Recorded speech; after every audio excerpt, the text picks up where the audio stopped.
Molt bon dia. M'agradaria explicar-vos aquest problema del coronavirus, però amb una mica de màgia, amb aquestes cartes.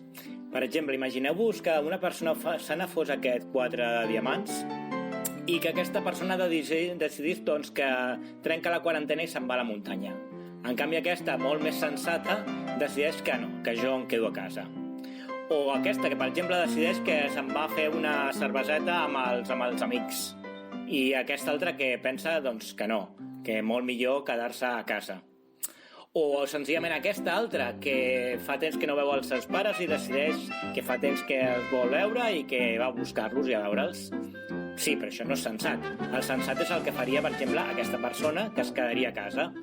O senzillament aquella persona que per avorriment sort a passejar per la ciutat i aquesta altra que persegueix que no això. I entre totes elles, aquesta única carta infectada, l'única carta amb el coronavirus. Aquesta carta, aquesta persona, si al final s'ajunta amb aquesta que havia sortit a passejar, senzillament quan es troba, pam, ja li contagia el virus. I no només aquestes cartes, sinó que si aquestes es toquen o es creuen amb les altres dues, també aquestes acabaran sent infectades. I aquella persona que havia anat a la muntanya i que senzillament passava per allà a sobre o ben a prop d'elles, també pot acabar contagiada.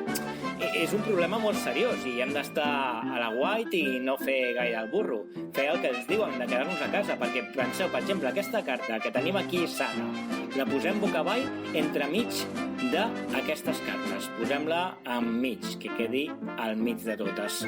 Senzillament per estar a prop, aquesta carta també quedaria infectada. I no només aquesta carta, sinó també si agaféssim, per exemple, aquests dos quadres, només pel fet d'estar ben a prop d'aquestes cartes infectades, agafem aquest quadre i aquest quadre i el posarem cara amb cara. I fixem-vos, només per estar a prop d'aquestes cartes també quedarien infectades. I res, hem d'anar molt en compte i quedar-nos a casa. Fixeu-vos que només ens queda una única carta sana. Si agaféssim aquesta carta i la poséssim aquí, entremig de les altres, només pel fet que està ben a prop, també quedaria infectada. Així que el més recomanable és que no fem el tonto, que fem el que ens diuen les autoritats sanitàries, que anem només a sortir si hem de comprar medicaments o coses de menjar i no fer el burro, i per així acabar amb aquesta pandèmia i no acabar com acaben aquestes cartes. Moltíssimes gràcies.